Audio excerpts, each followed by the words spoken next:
ओम नमो भगवते वासुदेवाय। चलिए शुरू करते हैं आज की कथा। ऋषियों ने कहा, हे सूत जी, पृथ्वी के साथ भगवान वरा जब वृषभाचल पर चले गए तो वहां उन्होंने पृथ्वी से क्या कहा, वे सब प्रसंग हम सुनना चाहते हैं। श्री सूत जी बोले, मुनियों, आप सब लोग पूर्व काल की पुण्यमयी कथा सुनिए। पहले विवस्वत मनवंतर के परम पवित्र सतयुग में पृथ्वीपति देवेश्वर भगवान विष्णु नारायण गिरी पर निवास करते थे। उस समय पृथ्वी देवी अपनी सखियों के साथ उनकी सेवा में उपस्थित हुई और उनके चरणों में प्रणाम करके उन्होंने भगवान के सामने ये प्रश्न किया कि हे देवेश, आप किस मंत्र से आराधना करने पर प्रसन्न होंगे, जो मंत्र आपको सदा ही प्रिय है और नियम पूर्वक रहने वाले मनुष्य को आपके परम धाम की प्राप्ति करा देता है। कृपया उसका उपदेश मुझे दीजिए। भूदेवी के इस प्रकार प्रश्न करने पर भगवान ने प्रेम से मुस्कुराते हुए कहा, देवी सुनो, यह परम गोपनीय मंत्र है। इसे कभी भी अनाधिकारी के सामने नहीं बताना चाहिए। जो सेवा करने वाला भक्त तथा मन और इंद्रियों को वश में रखने वाला है, केवल उसी को इस मंत्र का उपदेश करना चाहिए। ये मंत्र इस प्रकार है, ओम नमः श्री वराधरन उद्धारणाय स्वाहा। मुमुक्ष पुरुषों को इस मंत्र का सदैव ही जप करना चाहिए। भूदेवी, यह मंत्र सभी सिद्धियों को देने वाला है। इस मंत्र के संरक्षण ऋषि और मैं ही देवता कहा गया हूँ। इसका छंद पंक्ति है, श्री बीज है। सद्गुरु से इस मंत्र की दीक्षा लेकर इसका 4 लाख जप करना चाहिए और घी तथा शहद मिलाए हुए खीर से हवन करना चाहिए।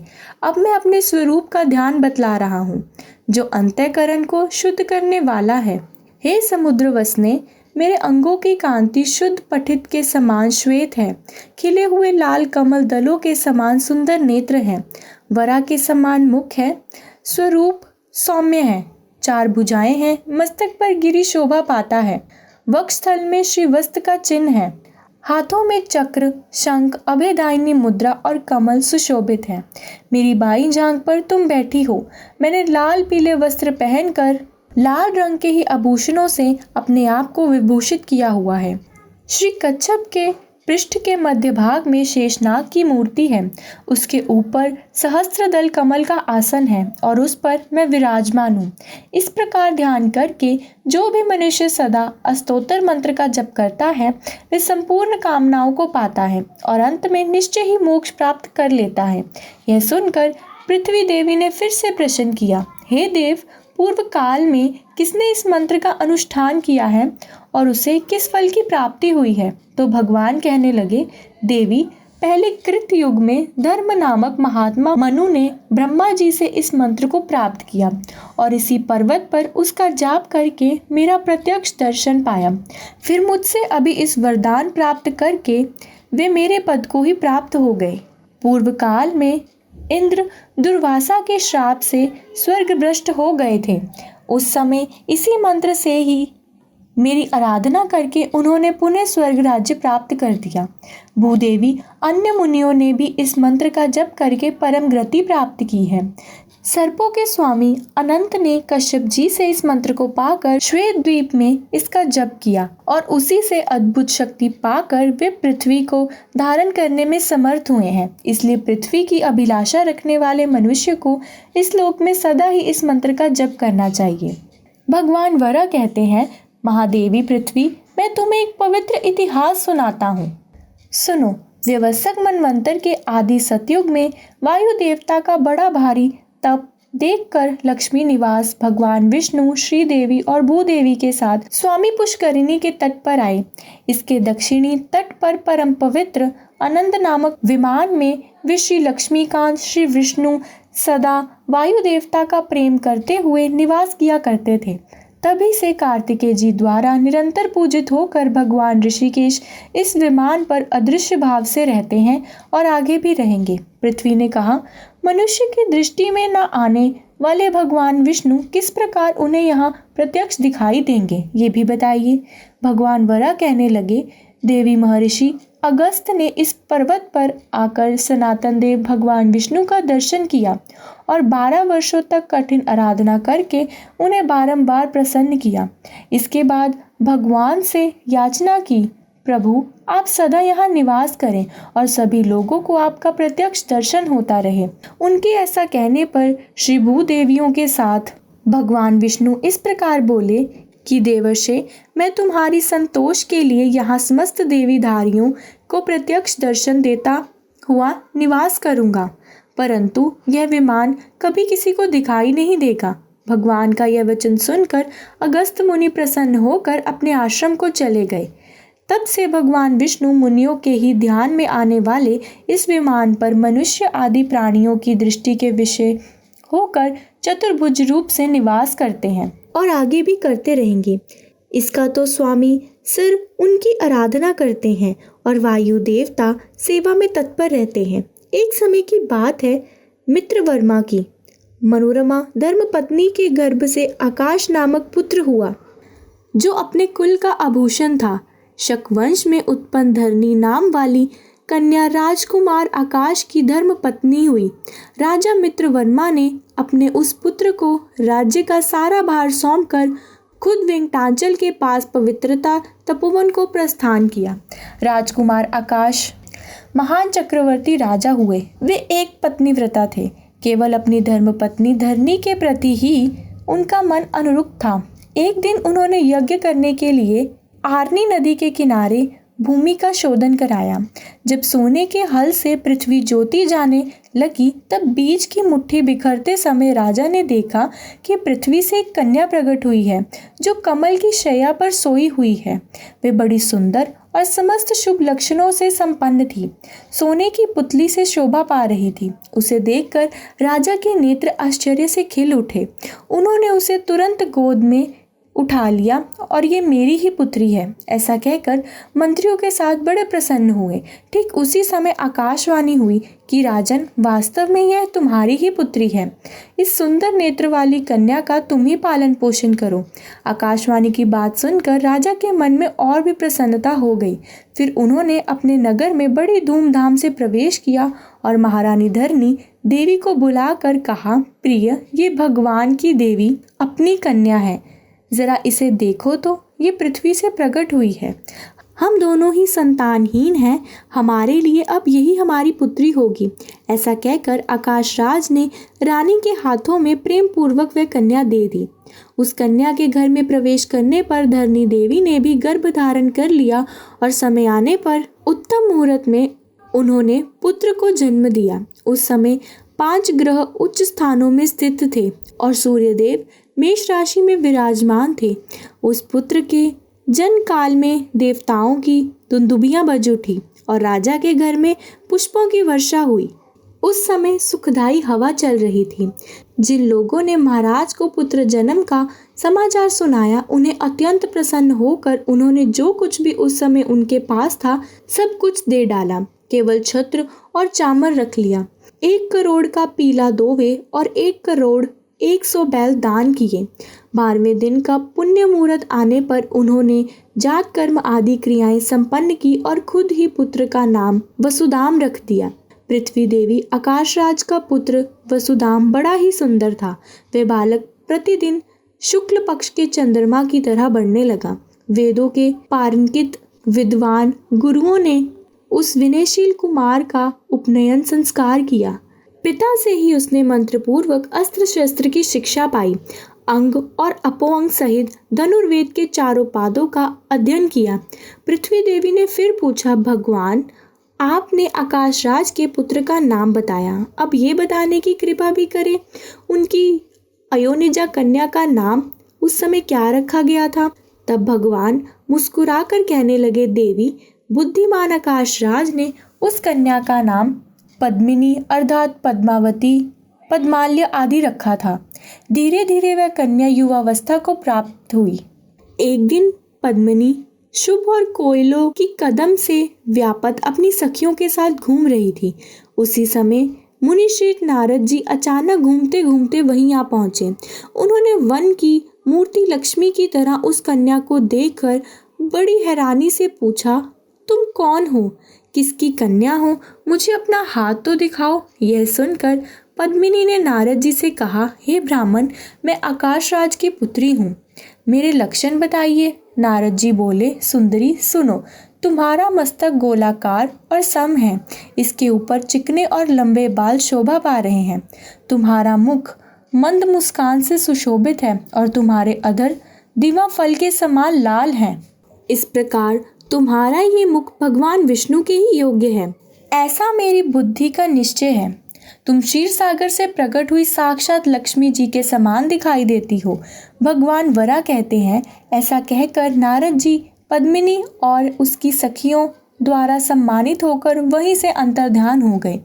इसके बाद सखियों ने पद्मिनी से कहा कि सखी चलो वन में फूल लाने के लिए चलते हैं। ऐसा कहकर आकाश राज की कन्या के साथ वे सखियां वन में गईं और फूलों को तोड़ती हुई इधर उधर घूमने लगी।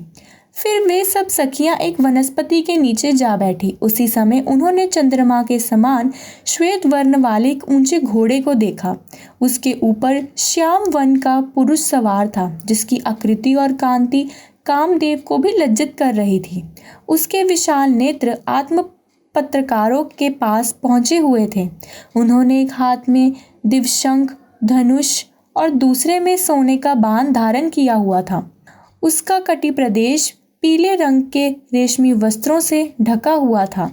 शरीर का मध्य भाग बहुत ही सुंदर था। वह रत्न निर्मित कंगन, बाजूबंद और करधरनी से सुशोभित था।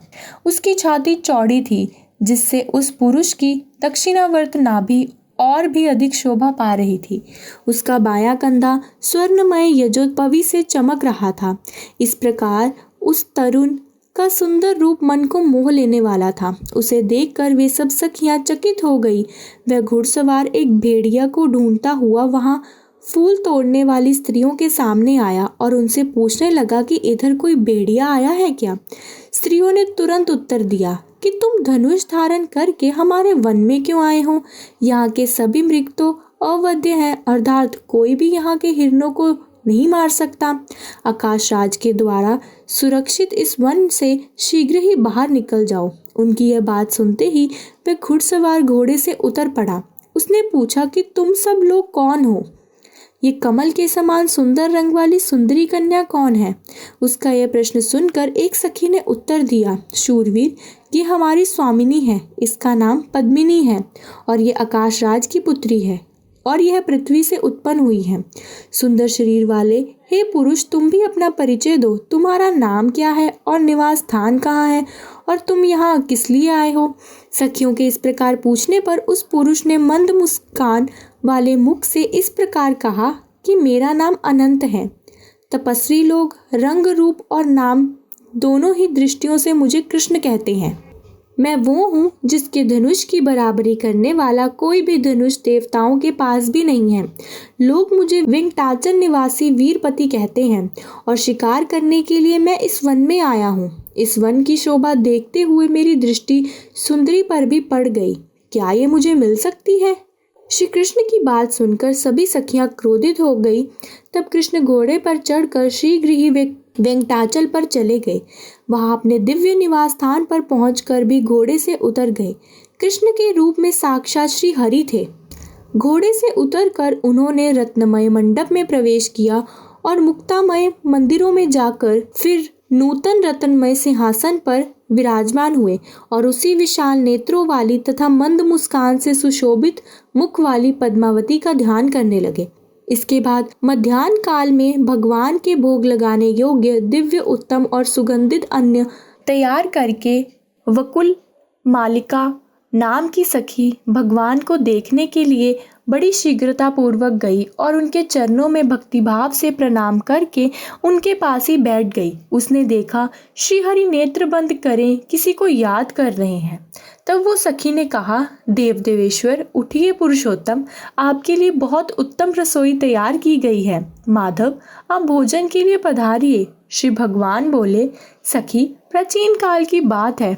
पवित्र त्रेता युग में जब मैंने रावण का वध किया था, उस समय वेदवती नाम वाली एक कन्या ने लक्ष्मी जी की सहायता की थी।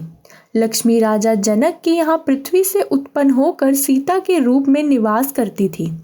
फिर मुझसे विवाह होने के बाद जब वे मेरे साथ वन में गई तब एक दिन पंचवटी में मारीच नामक राक्षस का वध करने के लिए मैं आश्रम से बाहर गया। मेरा छोटा भाई लक्ष्मण भी सीता जी के कहने पर मेरे पीछे पीछे आ गया। इसके बाद राक्षस रावण सीता को हर कर ले जाने के लिए मेरे आश्रम के पास आया। उस समय मेरे अग्निहोत्र ग्रह में विद्यमान अग्निदेव रावण की वैसी चेष्टा जानकर सीता जी को साथ लेकर पाताल में चले गए और अपनी पत्नी स्वाहा की देखरेख में सीता जी को सौंप कर लौट आए। पूर्व काल में कल्याणमयी वेदवती को एक बार उसी राक्षस ने स्पष्ट कर लिया था, जिससे दुखी होकर उसने जलती अग्नि में अपने शरीर को त्याग दिया। उस समय उसी वेदवती को रावण का संहार करने के उद्देश्य से अग्निदेव ने सीता के समान रूप वाली बना दिया और मेरी पर्णकुटी में सीता जी के स्थान पर उसे लाकर छोड़ दिया। रावण उसी का अपहरण करके लंका में ला बिठाया। इसके बाद रावण के मारे जाने पर अग्नि परीक्षा के समय उसी वेदवती ने अग्नि में प्रवेश किया। उस समय अग्निदेव ने स्वाहा के समीप सुरक्षित जनक नंदिनी सीता रूपा लक्ष्मी जी को लाकर पुनः मेरे हाथ में दिया और इस प्रकार कहा कि देव, ये वेदवती सीता का परम प्रिय करने वाली है, इसलिए आप इसे वरदान देकर प्रसन्न करें। अग्नि की ये बात सुनकर कल्याणमयी सीता जी ने भी मुझसे कहा कि प्रभु, ये वेदवती सदा मेरा प्रिय कार्य करने वाली है। ये उच्च कोटि की भगवत भक्त है, इसलिए आप स्वयं ही संगीकार करें। जब मैंने कहा कि देवी, मैं कलयुग में तुम्हारे कहे अनुसार ही कार्य करूँगा, तब तक ये देवताओं से पूजित होकर ब्रह्मलोक में निवास करो। इसके बाद पृथ्वी से उत्पन्न होकर ये आकाशराज की पुत्री होगी। सखी, इस प्रकार मैंने और लक्ष्मी जी ने पूर्व काल में जिसे वरदान दिया था, वे सुंदरी इस समय नारायणपुर में पृथ्वी से प्रकट हुई है। वे लक्ष्मी के समान ही गुणवती है, उसके नेत्र कमल के समान परम सुंदर हैं और आज जब मैं शिकार खेलने गया हुआ था तब वह मेरी देखन में आई थी। वो अपने ही समान सुंदरी सखियों के साथ वन में फूल तोड़ रही थी। हे वकुल मालिके, तुम वहां जाकर उस कन्या को देखो और ये जान लो कि मैं अपने अनुपम रूप और लावण्य से इस प्रशंसा के लायक हूँ भी या नहीं। तब वकुल मालिका सखी देवादिदेव भगवान को प्रणाम करके लाल रंग वाले घोड़े पर सवार हुई और उनके बताए हुए मार्ग पे चल दी। रास्ते में अनेक प्रकार के हिरणों, पक्षियों और वृक्ष लताओं को देखती हुई और बार बार प्रसन्न होती हुई वे आरनी नदी के पश्चिम तट पर जा पहुंची। फिर वहां पर जाकर उसने जो कुछ देखा और उसके बाद जो कुछ भी हुआ, उसका वृतांत आप सभी अगले अध्याय में सुनिएगा। उम्मीद है आज की ये कथा आपको पसंद आई होगी। अगर पसंद आई हो तो लाइक, कमेंट, शेयर ज़रूर करें और ऐसे ही हर व्रत और त्यौहार के बारे में जानने के लिए अपने प्रिय कथा सरिता चैनल को ज़रूर सब्सक्राइब करें। ओम नमो भगवते वासुदेवाय।